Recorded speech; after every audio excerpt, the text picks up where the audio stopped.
নমস্কার, কেমন আছেন আপনারা সবাই? ঋতুশ্রীর আরও একটা নতুন ব্লগ ভিডিওতে আপনাদেরকে অনেক স্বাগত জানাই। চলুন আজকের ব্লগটা শুরু করা যাক। ঘড়ির কাঁটায় বাজে প্রায় এখন সকাল 8:30 9টার মতন। তো দেখো, এখানে আগে সবার প্রথমে আজকে বেডটা পরিষ্কার করে নিচ্ছি, কারণ সবাই আজকে সকালে তাড়াতাড়ি ঘুম থেকে উঠে গেছি। সেই কারণে বেডটা আজকে একবারে খুব ভালোভাবে পরিষ্কার করে নিচ্ছি। আর আজকে কিন্তু ঘরে প্রায় অনেকগুলো এক্সট্রা কাজ আছে। এক্সট্রা কাজ বলতে ধরো একটু ওয়ার্ড্রপটা পরিষ্কার করা, একটু ফ্রিজগুলো আজকে একটু পরিষ্কার করব। তো দেখো, প্রতিদিন যেভাবে প্রতিদিন একই নিয়মে বিছনাটা গোছাই, ঠিক সেভাবেই আজকেও বিছনাটা গুছিয়ে নিচ্ছি। রুষা লাইফস্টাইল ব্লগ থেকে তুমি আমাকে কমেন্ট করেছিলে, অনেক ভালোবাসা রইল। তোমাকেও অনেক ভালোবাসা রইল, এভাবেই আমার পাশে থেকো। মাইমিন সিঙ্গার ব্লগ থেকে তুমি আমাকে কমেন্ট করেছিলে, অনেক ভালো লাগলো আপু, থ্যাংক ইউ আপু, এভাবেই আমার পাশে থেকো। দেখো, ওয়ার্ড্রপটা একদম হালকা হাতে জাস্ট একটুখানি ওপর থেকে নোংরা পড়েছিল, তার জন্য পরিষ্কার করে দিচ্ছি। দেখবে কোনো জিনিস রোজও যদি পরিষ্কার করো, তার ওপর দিয়ে কিন্তু একটা হালকা ধুলো টাইপের পড়ে যায়। তো সের জন্য কী বলো তো, এগুলোকে রোজ পরিষ্কার করতে পারলে খুবই ভালো। তোমরা তো জানোই, আগে আমি রোজই পরিষ্কার করতাম, কিন্তু এই ছোটো বেবি নিয়ে এখন রোজ পরিষ্কার করাটা আমার পক্ষে সম্ভব হয়ে ওঠে না। তবে চেষ্টা করি পরিষ্কার পরিচ্ছন্নই রাখার। যেমন ধরি আজকে পরিষ্কার করে দিলাম, কাল বাদে পরশু আবার এগুলোকে একটুখানি হালকা হাতে পরিষ্কার করে দেবো। আর প্রতি সপ্তাহে একদিন করে আমি চেষ্টা করি এগুলোকে ডিপ ক্লিন করার, তাহলে পরিষ্কার পরিচ্ছন্ন থাকে। চলো এবার যাওয়া যাক রান্নাঘরে। দেখো, এখানে কেটে রেখেছি যে ঝিঙাটাকে এখানে কিন্তু আজকে একটু পোস্ত দিয়ে করবো। এটা আমার মা করে, তো আমার খুব ভালো লাগে খেতে, তো ট্রাই করলাম একবার, আমিও করি।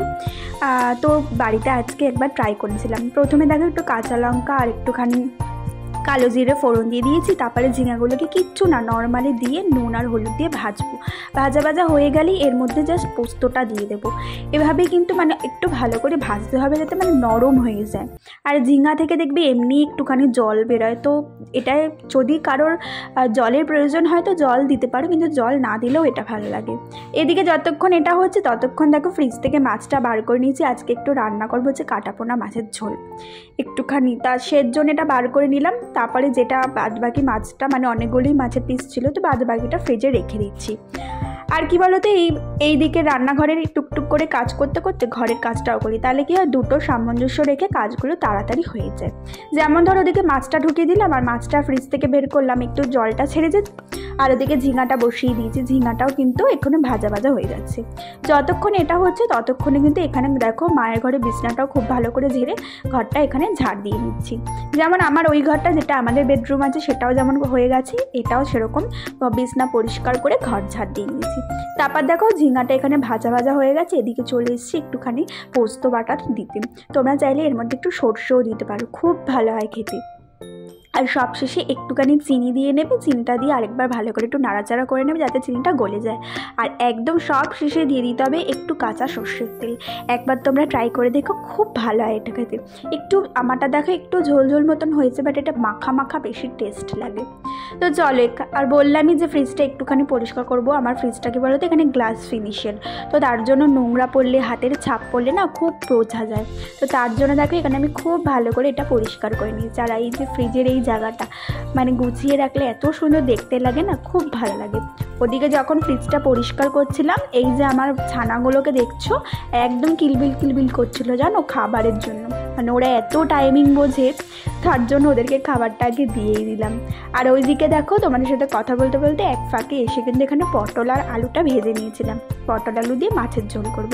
তারপর এখানে মশলাটা দেখো খুব ভালো করে জল দিয়ে কষিয়ে একবারে কিন্তু জল দিয়ে এখানে চলে এসেছি এই ঘরের ঝাড় দিই। এই ঘরটা কিন্তু একবার ঝাড় দেওয়া হয়ে গেছে বললাম, আবার ঝাড় দিলাম। ছেলে পুরো ঘরে পাউডার ফেলে দিয়েছিল জানো, তার জন্য।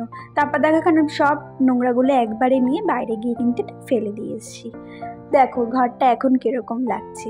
এই যে আমার এত ছোট্ট একটা ঘর, ছোট্ট একটা সংসার, কিন্তু রাজপ্রাসাদের মতন সমান কিন্তু, জানো তো। খুব ভালোবাসা দিয়ে মোড়ায় আমার এই সংসারটা। অতি যত্ন সহকারে ভালোবাসা দিয়ে আমি একটু একটু করে সাজিয়েছি। আরও সাজানো বাকি আছে, তোমাদের সাথে সবটাই শেয়ার করব। এদিকে গল্প করতে করতে কিন্তু মাছের ঝোলটাও প্রায় হয়ে গেল। আর দেখো এখানে এবার গ্যাস ওভেনটা মুছে নেওয়ার পালা। এখন কি বলতো, যত রান্নাবান্নার শর্টেজ ছাড়া যায় আর কি।